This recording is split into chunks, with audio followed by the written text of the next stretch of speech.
Hello everyone, welcome to my channel H D Orion.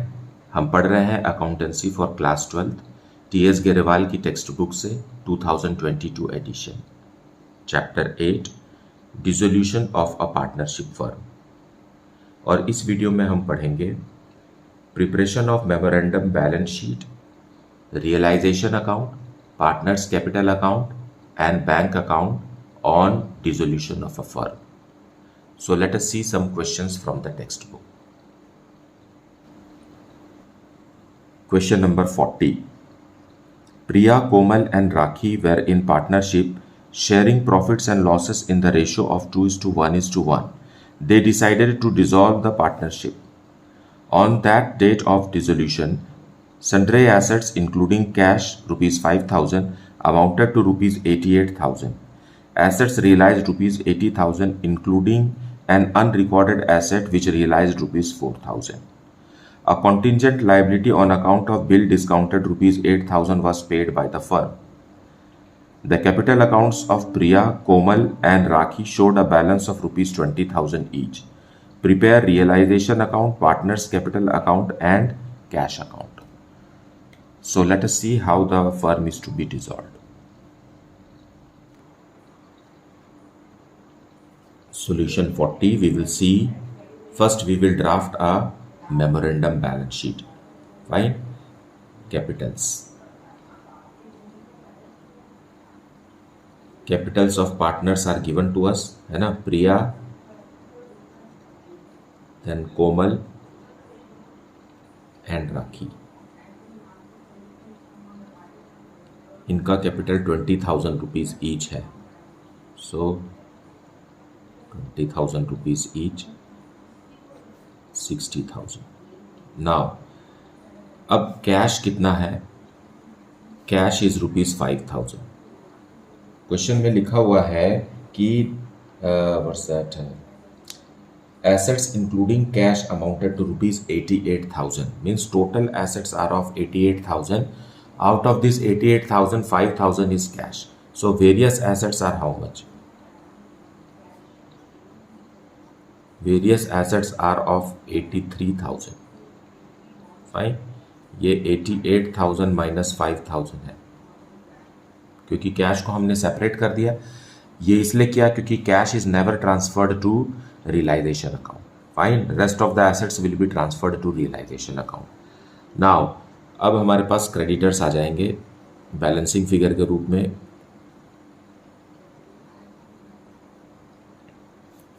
So to make it here 88,000, our creditors will be of 28,000.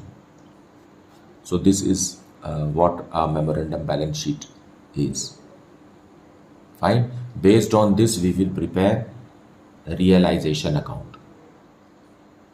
Now इस memorandum balance sheet में आप इस बात को ख्याल रखिए कि यहाँ पर एक contingent liability भी लिखा हुआ है. So contingent liability will not be separately mentioned here. Contingent liability हम बैलेंस शीट में लिख सकते हैं, लेकिन उसका जो अमाउंट है वो आउटर कॉलम में, मतलब अमाउंट के कॉलम में नहीं लिखा जाता. उसे कभी भी ग्रैंड टोटल में हम शामिल नहीं करते हैं कॉन्टेंजेंट लाइबिलिटी को, क्योंकि कॉन्टेंजेंट लाइबिलिटी का मतलब होता है संभाव्य दायित्व. संभाव्य दायित्व मतलब उसकी संभावना है कि वो होगा या नहीं होगा. Fine. It depends upon future events. So as a result it can be shown in the balance sheet in a bracket here like contingent liability 8,000 rupees, but it will not be taken into consideration in making the grand total of the balance sheet. Fine. So उसे हम यहाँ नहीं लिखेंगे और ये भी नहीं समझेंगे कि वो creditors में included है. Now let us move on to realization account. All the assets and liabilities will be transferred to realization account and closed. Assets क्योंकि डेबिट बैलेंस होते हैं, इसलिए हम एसेट्स को डेबिट के साइड ट्रांसफर करेंगे. To assets, various assets actually.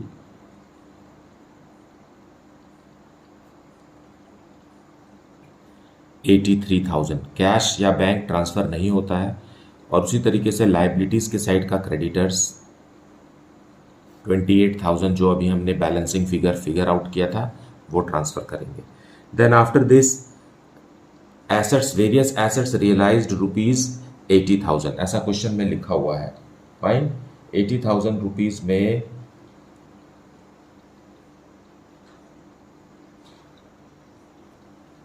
assets realized rupees 80,000. So by bank various assets 80,000.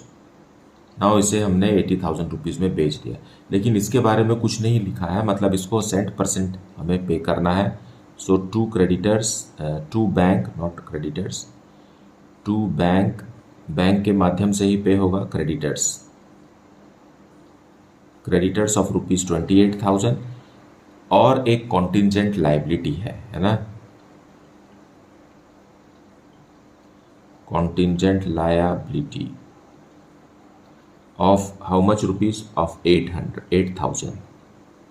Contingent liability कुछ इस तरीके से हुआ है क्वेश्चन में कि हमें एक डेटर ने एक 8,000 रुपीज़ का बिल रिसीवेबल दिया था और उसे हमने जाकर के बैंक में डिस्काउंट करा लिया. अब उस डेटर ने उसको ऑनर नहीं किया, बिल को ऑनर नहीं किया, बैंक को नहीं दिया पैसा. एज ए रिजल्ट बैंक हमसे वसूलेगी. बैंक ने हमसे 8,000 रुपीज़ ले लिया. तो ये किस बात पर निर्भर करता था कि डेटर उस बिल को ऑनर करता है कि नहीं, है ना. जिसने ये बिल एक्सेप्ट किया था उस व्यक्ति ने उस बिल को ऑनर नहीं किया, है ना. कर भी सकता था, नहीं भी कर सकता था, लेकिन इस केस में वो बिल डिसऑनर हो गया. एंड एज ए रिजल्ट, क्योंकि फर्म उसको डिस्काउंट कराई थी बैंक से, इसलिए फर्म को 8,000 रुपीज़ पे करना पड़ा बैंक को. So this is contingent liability. ये कभी भी बैलेंस शीट में अमाउंट के कॉलम में ऐड नहीं होता है लाइबिलिटीज़ के तरफ. अगर आप लिख भी दें तो उसे आप ब्रैकेट में लिखेंगे पर्टिकुलर्स के कॉलम में, लेकिन अमाउंट 8,000 रुपीज़ ग्रैंड टोटल में नहीं आएगा. फाइन, लेकिन उसका पेमेंट तो करना पड़ेगा फर्म को. तो as a result it is paid. So 36,000 rupees will be paid by bank. Fine. Now so grand total here is 1,19,000. To make it 1,19,000 on the credit side also we have to insert 11,000 rupees, and this is loss on realization.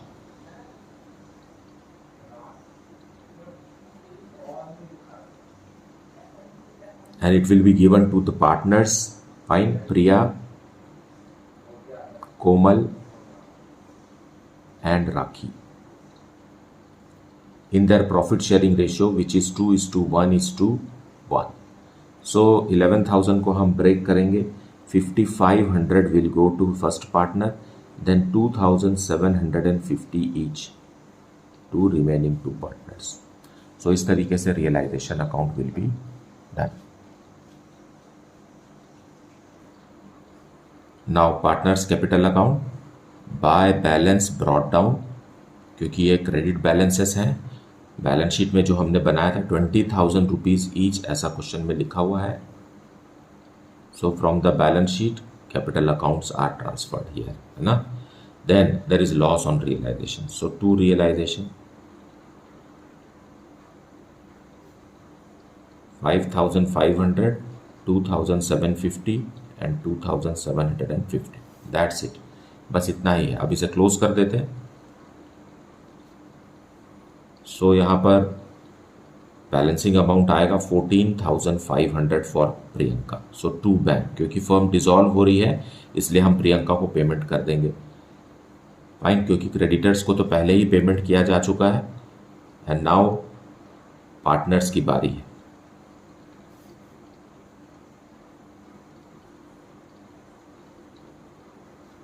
So this way partners capital account is also closed. Now let us see bank account. So bank account, क्योंकि ये asset है इसलिए हम to balance brought down लिखेंगे. जैसा कि question में दिया हुआ है टोटल एसेट्स में से 5,000 रुपीज़ कैश का था, है ना. बैलेंस ब्रॉट डाउन कैश, अगर कैश है तो कैश अकाउंट लिखेंगे और बैंक है तो बैंक अकाउंट लिखेंगे. हम यहाँ बैंक अकाउंट मेंटेन किए हैं इसलिए बैंक लिख रहे हैं. आप अगर कैश अकाउंट मेंटेन कर रहे हैं, कैश अकाउंट अगर ओपन किया है तो आप यहाँ कैश अकाउंट बना सकते हैं. Fine, no problem. Then to realisation, assets को रियलाइज किया गया 80,000 रुपीज़ में. उसी तरीके से बाय रियलाइजेशन जो भी हमने लाइबिलिटीज़ के लिए पे किया वो क्रेडिट साइड लिखेंगे, because debit what comes in and credit what goes out, fine. सो पैसा आता है डेबिट के साइड, जाता है क्रेडिट के साइड। देन बाय कैपिटल्स, जो हमने यहाँ पेमेंट किया capital, so by capital for Priya, Komal and राखी।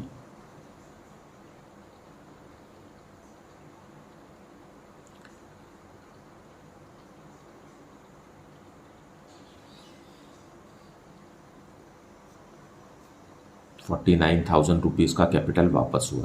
पहले तो क्रेडिटर्स को पे किया जाता है, फिर जो रकम बचती है उसमें से कैपिटल का पेमेंट होता है। इस तरीके से bank account is also finally closed, nothing is left, no balance, close down, debit balance और क्रेडिट बैलेंस ऐसा कुछ भी नहीं है। All the accounts are closed now. Now the firm is wound up.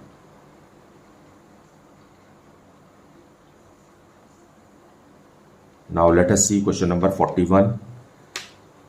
The partnership between A and B was dissolved on 31st March 2022. On that date, the respective credit to the capitals were A ₹1,70,000 and B ₹30,000. ₹20,000 were owed by B to the firm. Now it's an asset, है ना? ₹20,000 were owed by B to the firm means it is a loan to B. ये एक asset है जो firm ने B को दिया है, loan, fine. ₹1,00,000 were owed by the firm to A, so it's a liability. ये लोन फ्रॉम ए है और ये लाइबिलिटी है ₹1,00,000 का। And ₹2,00,000 were due to trade creditors, so outsiders liability is ₹2,00,000। Profit and losses were shared in the proportion of 2/3 to A and 1/3 to B. The assets represented by the above stated net liabilities realized ₹4,50,000 exclusive of ₹20,000 owed by B. Fine. So B को भी तो payment कर, B से payment receive करना है, fine.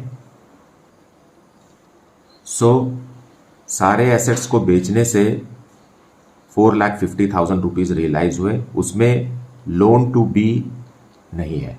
Loan to B को हमें अलग से सेटल करना पड़ता है क्योंकि ये पार्टनर का लोन है, फाइन। पार्टनर का लोन है। सो जितने भी पार्टनर के लोन होते हैं, चाहे वो एसेट्स में हो चाहे वो लाइबिलिटीज में हो, इसे कभी भी रियलाइजेशन अकाउंट में ट्रांसफर नहीं किया जाता। ये सीधा बैंक अकाउंट से एडजस्ट होता है, बैंक अकाउंट से पैसा लिया जाता है या पैसा दिया जाता है। तो यहाँ बी का जो लोन है वो बैंक में रिसीव होगा, owed by B, fine. The liabilities were settled at book figures, prepare realisation account, partners capital account and cash account showing the distribution to the partners. So let us see the solution. So solution 41st we will see. पहले हम memorandum balance sheet बनाएंगे क्योंकि question में memorandum balance sheet दिया हुआ नहीं है, सिर्फ इंफॉर्मेशन दिया है और रियलाइजेशन अकाउंट बनाने के लिए हमें बैलेंस शीट की ज़रूरत होती है। तो इंफॉर्मेशन दिया हुआ इंफॉर्मेशन से हम जब बैलेंस शीट बनाते हैं तो उसे मेमोरेंडम बैलेंस शीट कहते हैं। सो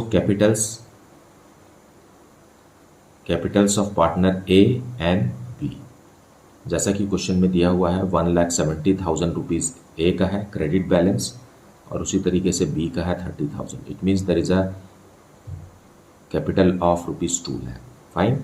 एंड देन लिखा हुआ है loan from A, loan from partner A. Partner A ने फर्म को लोन दिया है ₹1,00,000 का, उसी तरीके से loan to partner B, fine. Firm ने लोन दिया है पार्टनर बी को ₹20,000 का, फाइन। एक्सटर्नल लाइबिलिटीज है, क्रेडिटर्स के रूप में है, ये ₹2,00,000 का, ये डायरेक्टली स्टेटेड है क्वेश्चन में। Now various assets can be found out, okay.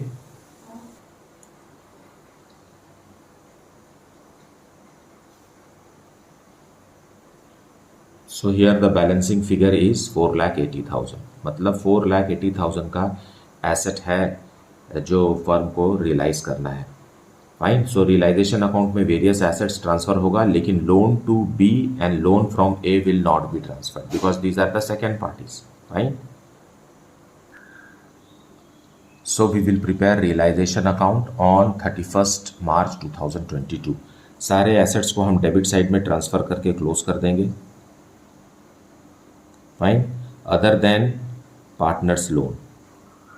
Fine. उसी तरीके से लाइबिलिटीज़ को भी. सो बाय क्रेडिटर्स, यहाँ भी पार्टनर का लोन ट्रांसफ़र नहीं होगा. ओके.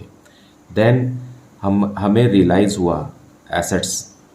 सो बैंक से सारे वेरियस एसेट्स को हमने रियलाइज़ किया एंड इट इज़ 4,50,000.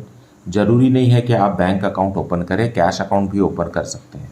फाइन. जैसा कि क्वेश्चन में लिखा है, हर जगह आप कैश लिखेंगे तो आखिरी में आप कैश अकाउंट बनाइए. अगर आप बैंक लिख रहे हैं तो आखिरी में बैंक अकाउंट बना दीजिए. फाइन. आप उसको कैश भी मेंटेन कर सकते हैं, no problem. Now to bank creditors को पे करेंगे फुल अमाउंट, क्योंकि जब कुछ नहीं कहा जाता तो लाइबिलिटीज़ को 100% अमाउंट पे होता है. Now that's it. So on the debit side we are having 6,80,000. there is a loss of rupees 30,000. Fine. So by loss on realization,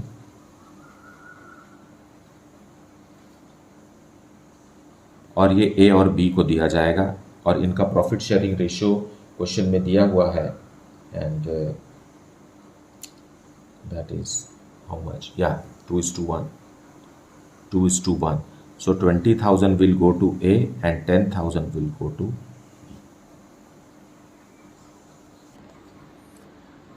So partners capital account we will prepare. Credit balance है partners का capital का.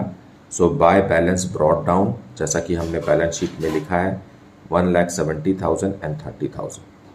और कुछ भी नहीं है सिवाय realisation account के. सो लॉस है इसलिए डेबिट में लिखेंगे. फाइन. ये लॉस इधर ट्रांसफर होगा. ₹20,000 for A and ₹10,000 for B. Now we will close it by transferring it the balancing amount to bank. आप कैश भी लिख सकते हैं, कोई प्रॉब्लम नहीं. सो 1,70,000, 30,000. Here also 1,70,000 and 30,000. So the balancing figure you will get here is 1,50,000 जो A को पे होगा और 20,000 रुपीज़ B को पेमेंट होगा. नाउ हम पार्टनर्स के लोन के पहले ही कैपिटल अकाउंट के बारे में बात कर रहे हैं, तो आप समझिए कि पार्टनर को सबसे आखिरी में पेमेंट होता है. लोन पार्टनर्स के लोन को क्लियर करने के बाद ही पेमेंट होता है ना. Partners are the last people in a firm to receive their dues. Okay, so capital invested by partner is a liability, but this liability is paid after all the external liabilities has been settled. So finally cash और bank account लिखेंगे and opening balance दिया हुआ नहीं है, सिर्फ realisation account से हमें पैसा मिला है ना, to realisation. How much money we have received by selling of assets is 4,50,000 has been realized, and by realization जो हमने आउटसाइडर लाइबिलिटीज़ को पे किया रियलाइजेशन अकाउंट से, ये है 2 लाख रुपीज़ का. फाइन. नाउ पार्टनर के लोन की बात है ना. पहले तो हमने आउटसाइडर्स को पूरा पेमेंट कर दिया, अब पार्टनर के लोन को पे करेंगे, है ना, second preference. So by loan from A, loan from partner A को क्लियर करेंगे, 1 लाख रुपीज़ का है. उसी तरीके से loan to B, loan to partner B, 20,000 rupees हम बी से लेंगे. फाइन. अब जो रकम बचेगी उससे कैपिटल को पे किया जाएगा. So capital of A and B, जैसा कि हम जानते हैं 1,50,000 रुपीज़ ए को वापस किया फर्म ने और 20,000 रुपीज़ बी को वापस किया. So in this way 1,70,000. Fine. Now अब ये हो गया 4,70,000 ग्रैंड टोटल, यहाँ भी 4,70,000. So this way bank account is close and no credit और debit balance is there. All the accounts has been duly closed and now the firm is wound up. So this is how the question is to be understood. I hope that you have watched the full video and heard all the explanations given therein. Fine. Despite this, if you are having any doubt, then please put it in the comment section. Thank you so much for liking, subscribing and sharing this channel. And if you have not yet, then please do it. Thank you so much for watching the video.